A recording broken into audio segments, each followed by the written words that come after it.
Hey everyone, welcome back to Unorthodox Cricket, and we're about 36 hours out from the World Cup final here in New Zealand, and it's still just sitting just a little weird. I'm heartbroken, but I don't know. It's a weird one. I feel like we didn't lose, but we did lose. I don't know. Somehow I'm convincing myself that we won the World Cup, so it's not as bad as it seems. Yeah, it's just a weird one, and I think it is going to sit sort of in a bit of infamy for a while now. I don't really know how to feel. Separated by boundaries, I mean, that's probably going to have to be looked at. I'm not sour about it, but it's probably not the greatest way to end a game of cricket, especially after 8 hours of fantastic cricket, 50 overs, tied, super over, tied, and then to be separated by boundaries is just a little strange in my opinion, but we move on. So what we're going to do today, guys, is we're just going to take a real brief recap of the World Cup. Bloody good tournament overall. I mean, you can't really complain. A lot of cricket was played, a lot of good cricket was played, and some teams played some poor cricket. Just looking at the New Zealand players' interviews the other day, that was just heartbreaking after the game. Jimmy Neesham was almost in tears. The coach, Gary Stead, was pretty much in tears. And I imagine that's going to sit very uncomfortably for them for a while now. I bet they didn't get a lot of sleep last night. But yeah, it's just a weird feeling. But it's lovely to get all the feedback from around the world in support of the Black Caps, just saying how they did really play well. And yeah, they definitely deserve to be there on the final stage. But well done, England. You guys played well all throughout the tournament. You were the favourites, and for a good reason. You played a great brand of cricket. You've really changed ODI cricket in the last 4-year period. To go from guys who weren't particularly competitive in the one-day form to being the best team in the world, it's an absolutely phenomenal achievement, and you guys definitely deserve the World Cup. But I can promise you this will pick New Zealand up, and we'll be back and competitive in no time, I'm sure. And what a knock by Ben Stokes. Not only to get them through to level after the 50 overs, but then to come back out in that super over and just perform so well. He was off his feet, just so exhausted, but what a knock, and he just really shows what a world-class player he is, and I think his game's only going to get better and better from here. I think he really struggled in this year's IPL just after all the drama and being left out of the side, but he came back this World Cup and he put his name back on the radar, and I bet you he's going to be feeling all the more better after that World Cup victory. So yeah, as I said, it was a great tournament overall. A lot of people going into it expected it to be sort of 350, 400 scores. Turns out that wasn't the case. They were a little bit lower scoring.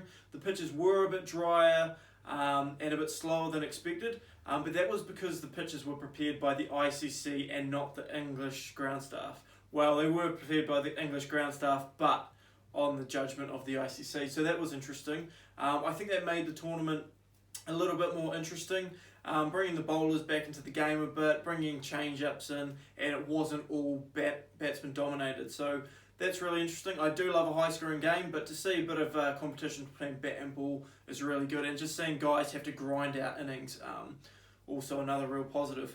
Now, there are obviously going to be a few disappointed teams throughout this World Cup. West Indies, South Africa, Afghanistan are probably a little bit upset not to push an upset there. But I think moving forward, all the teams are really strong, and there's some good youth coming through. So I think come 2023 in India, the competition's going to be a whole lot, it's going to be a lot more competitive around the board. And that's going to be a really tough tournament to pick. But as I've sort of said in my earlier videos, that's all going to depend on nations putting their resources into the right guys, the right places, and just doing everything they can to develop these young cricketers. There's a lot going around. West Indies have a lot in particular. Afghanistan has some young guys. Rashid Khan's been named captain, so a lot more there for him to do. As I've said before, I'd like to see him do a bit more with the bat and him become a genuine all-rounder come the next World Cup. But I'm pretty pumped for that next World Cup. It's going to be huge. In India, the first time they've solely hosted it. They have co-hosted it in the past. But yeah, that's going to be one to look forward to. And I think all the teams will be a little bit closer in competition. I really hope they keep the structure of this World Cup. The 10 teams, I think, worked really well. It's really nice that each team gets to play each other, and it really means that the best 4 teams are left there in the semi-finals. Now, there are probably a few players disappointed with their World Cup, but most who you would expect to stand up did. So maybe the likes of like Guptill, Dhoni, Hashim Amla, Quinton de Kock, Chris Gale was probably expecting a big knock in there. Glenn Maxwell didn't fire for Aussie in the middle order. And then guys with the ball, Rashid Khan was probably expected to be one of the top wicket takers, and he sort of got found out a little bit.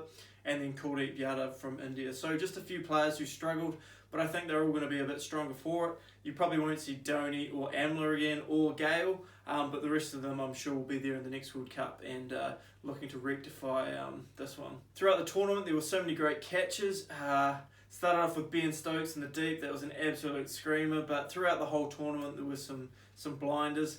Guptill at short fine leg, Steve Smith at short cover, and then in the final just some absolutely massive ones. For me the catch of the tournament would have to be Lockie Ferguson running in off the boundary, diving forward.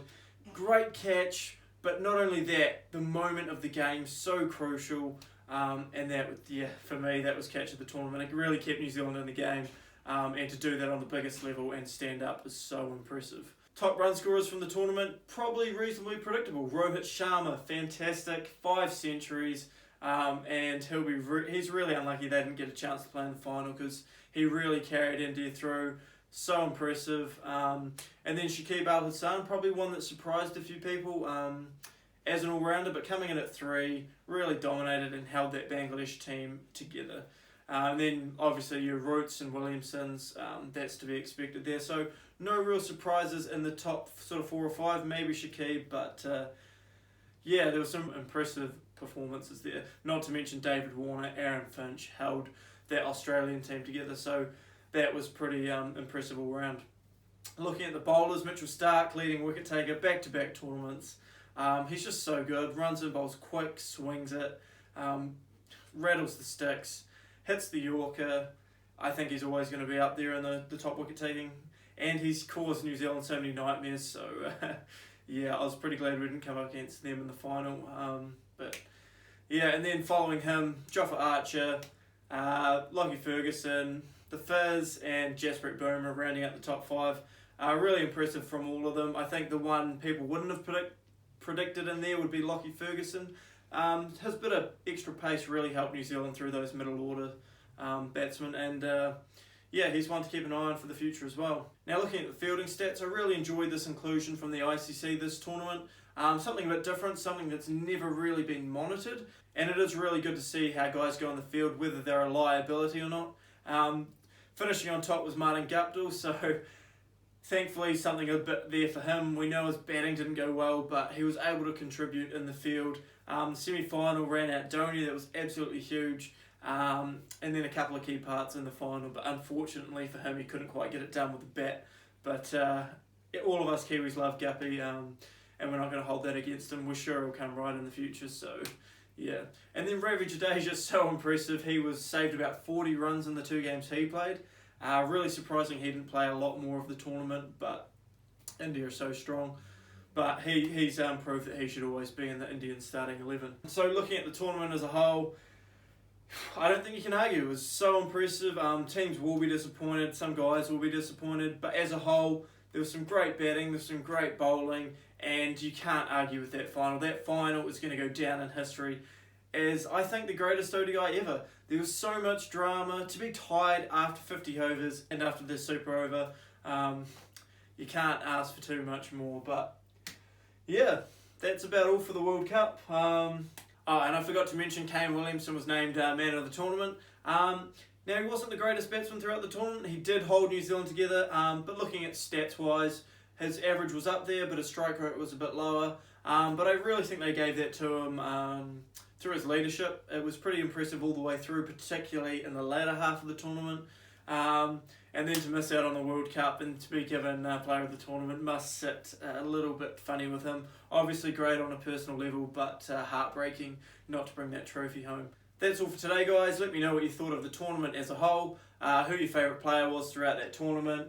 Thanks for you guys' support throughout this time. I'm obviously going to keep making videos, but if you guys have any feedback on what you'd like to see, obviously we've got the Ashes coming up, which is going to be absolutely huge. Be interesting to see what England do with their test team there, whether they do take a couple of these guys from the ODI team and try them at test level. I'm thinking sort of your likes of Jason Roy at the top potentially, and Jofra Archer with the ball. I wouldn't mind seeing a bit of Roy at the top with a bit of a licence, playing a bit of a Brendan McCullum role at the top, and just really unsettling the Aussie, seeing if he can do that job. I think he probably can, but it'll be interesting to see if the English give him a chance.